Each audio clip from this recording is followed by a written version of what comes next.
take one of my first YouTube video.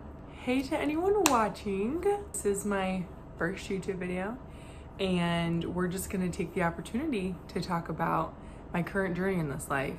So I'm gonna tell you all about how I just went to MEPS for the Navy, and we're just gonna chat about all things MEPS. So I went on a weekend date, so it was Sunday to Monday because it's a 2-day thing, like anytime you go. But the day I did it was actually, all the processing was in one day. So I took all the testing and did all the medical over the course of one day. So personally, my MEPS was like an hour and a half away-ish. My sister dropped me off at my recruiter's office, and what we were gonna do is shuttle to the hotel. But my recruiter forgot to print our shuttle passes, and so we weren't gonna be taking a shuttle. So he took us, there were 3 of us going. He took us in a government vehicle. It was like a little over an hour away. He took us to the hotel. We just waited until we could check in, and then as we were like sitting in the lobby, there were other people coming in with their recruiters, like people for the Marines, for National Guard, for reserves, for Air Force, all the things. They were shuffling in, and it was becoming real, like, okay, yeah, like we're checking in, we'll have a meeting at this time, etc., etc. So when we were all there, we were told like, hey, dinner's gonna be served at this time, be there on time. And also we had a meeting at like 8:30 that night just to go over like hotel rules, like be respectful, these are your expectations for tomorrow morning, like this is when the shuttle's coming, etc. I just chilled in my room. It was quite boring actually, just like waiting around in the hotel. On my phone, I read my book for a little bit. I went to dinner by myself. I did have a roommate, but she like was really local, so she had driven herself just to check in, and then she went back home to like get dinner with her family and all the things. So I was like alone in my room without my roommate. I went to dinner by myself, chilled. I went outside for a little bit, and then my roommate came back and we just like chatted. That was really fun to like hear about the job she was choosing and like her reasons for going and stuff like that. So if you have a roommate, which most people do, talk to them, get to know them, like bounce ideas off each other, talk about your fears. At least for me, that was really helpful to be like, we're in this together, bestie. Anyway, then we went to the meeting that night. We all piled into like this conference room kind of, and the chick there like overseeing it was like, be respectful, stay in your own room, get to bed on a decent time. You'll get a phone call at 4:30 in the morning. Just like pick up the phone, answer. You don't need to say anything. Put the phone back down. That way we know like you're awake. We had breakfast the next morning. Then the bus shuttle thing left at 5:30, and you get to MEPS. And it was so funny actually. We got there on the bus, and because no one's like super strict at this point or like like yelling in your face. But when we got there on the bus, the dude, he was just funny. He like walked onto the bus and he was like, everybody off the bus. And we all like kind of started, and I was like, oh my gosh, we're in it. Like, because all the videos you see, I was just like, oh, like attention. But he was just joking, so that was funny. We filed off the bus, and then we filed into like this big lobby or whatever, and we all like stood in like 3 rows. There were probably like, just from that bus, probably like 40 of us, 40 to 60 or something. And it was really echoey in the room, so it was like no one can actually hear what you're saying, bro, but okay. He's like, my name is such and such and such. If you have anything in your bag, like explosives, weapons, like take it out now, or else if we find it later, you're gonna be sent home. So when you go, I didn't even bring like a razor, because I was just like, no point. No pocket knives, like make sure like if you usually keep that on your person, like don't. Literally like bare minimum. Legit, bring pajamas, a change of clothes, and your toothbrush. That's all you need. And obviously like your social and your ID and like your phone, and you're literally fine. Then we separated into branches. Navy, so I like all the Navy lined up, and then they had like our name tags printed, because you wear like a sticker the whole day. Get your sticker, and that's like your identification for the rest of the day. After that, you go upstairs, you go through security. It's like an airport. You like put it in a bin, and it's going to be like sent through a thing, and they scan it. In my experience, they very much like, they just expected you to know where to go. They would say it, but it's also like, yeah, no, this is the life you live. We're not as familiar with these things as you are, so can you like break it down a little bit more? But I don't think they really care. So for the security thing, I was kind of like, I'm sorry, what? And you can follow the crowd. It's like, duh, a line is forming here, security's here, like you'll get it, but just like lock in, because even just like little instructions is like you do it right. And then you go put your baggage in like this room. It's like a locked room, like glass door, and just all these like cubbies. You put your bag in there. You can't have your phone, no phone. And then basically from there, we did testing first. And again, this was I did all of mine in one day. So all of Monday was like, I did all of my testing, medical, everything. I had already taken my ASVAB, and I had already taken the PICAT, which is like, pretty sure it was just a condensed version of the ASVAB. So I had already taken those. And this was really interesting to me. For Navy, you take more tests than any other branch. I think Navy, you take like 5 tests, and then all the other branches like kind of like dwindles down. I think Air Force is next. They take like 4 tests total, and I think Army only takes like 1 or something. I could be wrong. So the man, he was like going through the line. He was like, is anyone Navy? Like, come to the front of the line, because they want the people that have to take more tests to get in there earlier, so that they can have plenty of time. So that was really nice. I got into testing. I was probably like the 3rd or 4th person in there. That was just like complex reasoning, was kind of like figuring out like patterns and different like diagrams and stuff like that. Coding speed, which was like literally pretty easy. It's just kind of stuff like there's no way you can study for it. And it's just kind of like fun to be like, I'm just gonna do the best I can,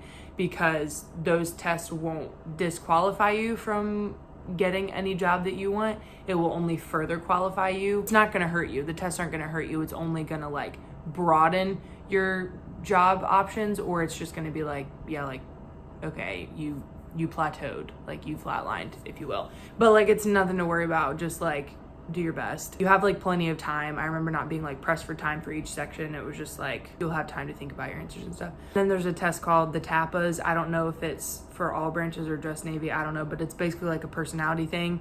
It's like either or. Do you work well with groups? Do you prefer working by yourself? Absolutely no pressure. Just again, answer honestly and whatever. After that, I went straight to medical. They were like, don't go to the bathroom, because like your analysis was next. They like check you in like at every station. There's like a front desk near the baggage. There's also like a front desk back in medical, because there's like all these hallways and stuff like that. Again, like navigation. They know what they're doing and they're there all the time, but you're not. I wasn't. Just pay attention, because I found myself a couple times being like, I'm sorry, what? So anyway, I went back to medical, checked in. The peeing in the cup, like, I thought it was gonna be like more awkward, but it's really not. You're just in like a small room. It's basically like a bathroom, but the stalls don't have a door on it.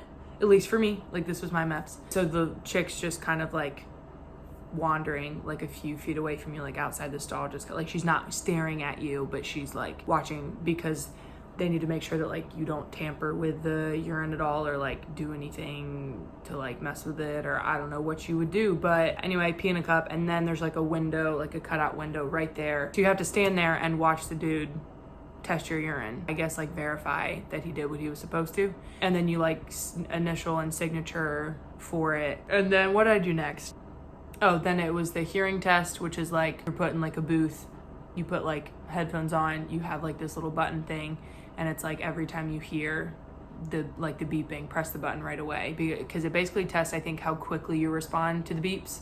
And there are like different tones, so like some are higher, some are lower. That again, just like lock in, just like pay attention, just do your best. I think my hearing was good. And then vision was, again, like you just look in the things kind of like you would at the DMV, like in the binocular things, like read the 6th line for me, or like what does line 7 say, or whatever. And then for Navy anyway, there's a depth perception test. That's not that bad. You like hold a card at arm's length. There are like all these different circles, but like because of the type of paper it is, some of the circles look a little different. It's kind of like the eye test, like each line, which circle stands out, and you just like have to tell the person. I don't know what other people's depth perception is typically like, but like I think I got them all right. Then I got my blood drawn, and then you go in to be medically examined by a chick. Oh, and I should say, before all of this, we went into like this briefing room, and they like talked about like, this is everything like the physician is gonna do, like when they check you, this is like, you will have to like undress completely. And so like they brief you on that, like in this room before. It's like protocol, I guess. So like they briefed us on that and like what would happen during medical. So anyway, went in there with her. For girls, you're like in bra and underwear. It has to be a normal bra, like no sports bra or anything, just to like have a better visual, basically. Like underwear, just like full coverage. Man, they say like to literally wear granny underwear. So bra and underwear is when she does different testing, like the duck walk, like walk on your tippy toes, walk on your heels, rotate your wrist. I think you had to do like a squat just like to see like your mobility and your movement and stuff like that. That wasn't bad, like whatever. And then she like turned around and like gave me a gown and was like, okay, now undress completely and put this gown on. It really was not that bad. And she did great. She's chill about it. It's super quick. Like she's literally just like looking, so like it's fine. So after that, you just like get dressed, and then she kind of talks to you about like what she went over. Like, I checked this, your hearing is good, your vision is good, because like she has your paper from like the other stations. This is what we went over, like you're cleared as of today. So she was super great. After that, you go and wait in the lobby.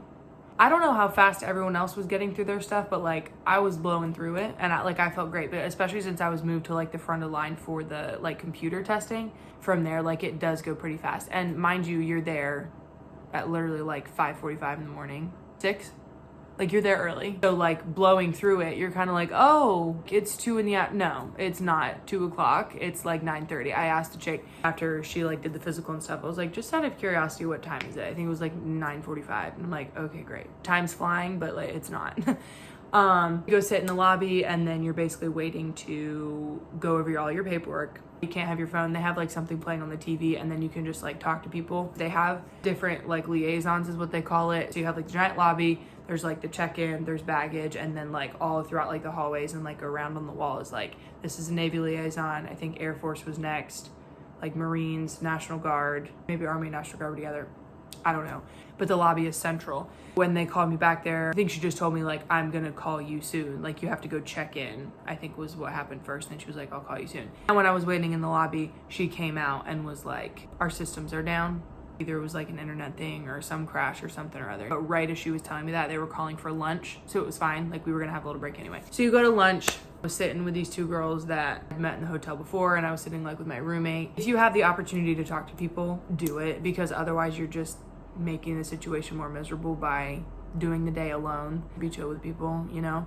And you're also like starving and just like bored out of your mind. So it was just like a good little break. Then after lunch, it was like back to waiting in the lobby. I didn't even think about it, but like the systems came back up, because after I was probably waiting for like 30-45 minutes or something, went back there, and you're basically just reviewing all of your paperwork. So like your medical history, like as far as you know, is this accurate? Like your emergency contact information, any college credits you might have, all of that good stuff. And then it's back to the lobby waiting. And then basically next is to meet with the classifier to sit down and go over the jobs that you qualify for, the jobs that you further qualified for based on your testing that day. They'll tell you about like shipping bonuses that are available, signing bonuses that are available, talk about your job, choose your job, go over your contract, and then like the signatures are starting. You sign your name so much. If you don't have a good signature, practice, because you're gonna do it a lot. After waiting in the lobby for probably like another hour, I went back there and was able to sit down with the classifier, and she was basically like, oh, so I see like you're looking at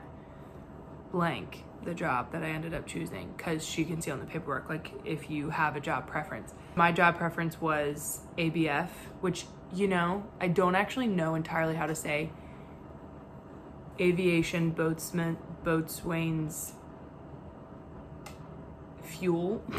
You know, and it's kind of embarrassing that I don't even know a ton about this job yet. But I know enough, and I knew enough of my other options to where it was like, yeah, no, this is what like I want to do. So that was like the closest thing to like something like pretty active, but nothing crazy like spec ops or anything, which I did consider, but we're not going that route. But it also wasn't like a desk job where you're typing in people's like freaking paychecks every month or whatever. The other 2 jobs I was looking at that I was considering was LS, logistics specialist, and OS, operational specialist, which is very like logistics, sitting behind a desk. She looked at the logistics jobs and she was like, those aren't available. And I was like, perfect, because this indecisive girly would have like taken forever to choose between the 3. So ABF, like out of my list, that was like the only one that was available. So I was like, perfect, we're doing it. This is really cool. This is how ship dates work. Your ship date, basically, you have to account for when you're gonna go to A school.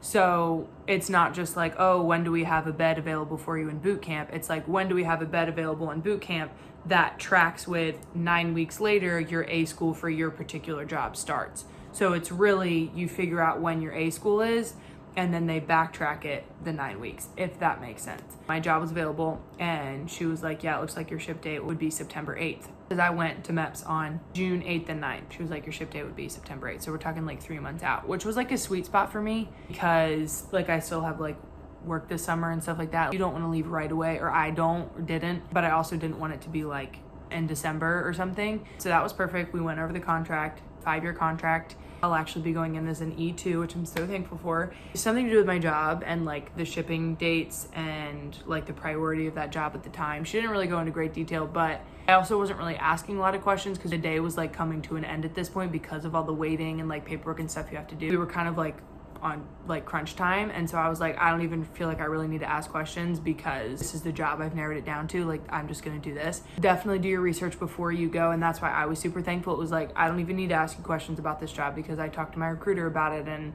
one of the recruiters from like my office actually was ABF, and so I was able to like ask her all these firsthand experiences. So if you can, like, even ask around like in your recruiter's office, like, hey, do you know anyone that was in this field or like did this sort of rate? Find out, because that's why I went into it with confidence. It was like, I don't even really need your input because like I did my research, because who knows what they're gonna tell you depending on like the needs of the Navy.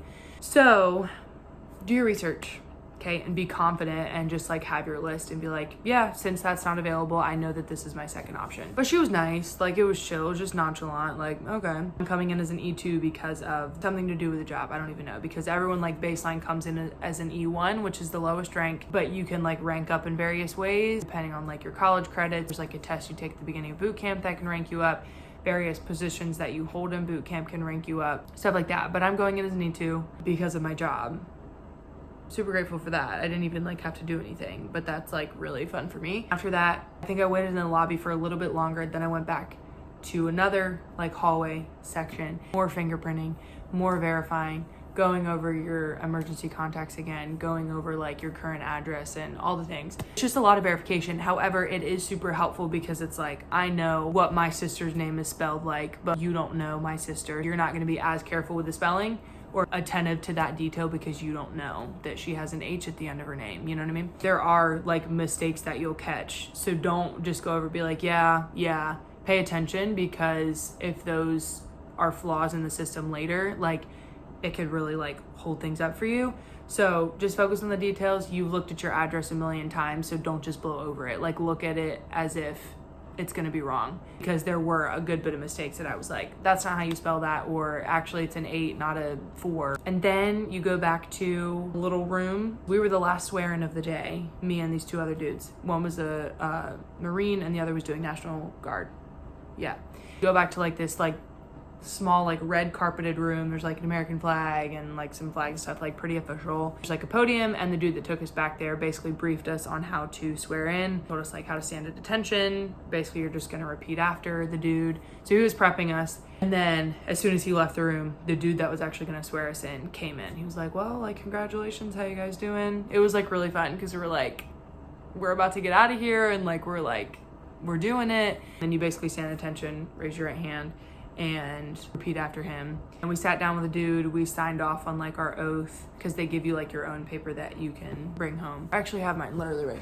I hope I can show this, heavens. So this is like, it's the enlistment oath, like all the things you say, and then I signed, and then after you actually swear in, you sit there with the dude and he like signatures off on it. And then after that it was like, go get your bag, your phone, and you have your shuttle ticket, because like your recruiter will give that to you. Then you go back to, in my case, like since I was shuttling back, I went back to my like recruiter's office, kind of like a check-in, and then he told me, he was like, come back into the office this day this week, because you have to do like some more like paperwork to follow up. So overall, great experience. There's a lot of waiting around. You're likely not gonna have fun, but it's not gonna be miserable, because it's like something you have to do. You have to be medically examined, you have to get your eyes checked, you have to choose your job. Like some of it is exciting, like choosing your job and meeting people, and maybe you're feeling really good about a test you take. So like it can be fun, but it's not meant to be fun. Just like grit it out, really nothing to worry about. It's not like a cutthroat environment, at least for me. So yeah, just, you got it. How many people are actually gonna view this? I don't know, but your chances of me like answering a specific question are much higher, seeing as how I don't really have a following. So if you have questions, ask, and I'll just comment back, honestly. I hope this is helpful in some way, and if nothing else, it's a memory for me. So peace out, go Navy, we're so excited. Yeah, that's it, bye.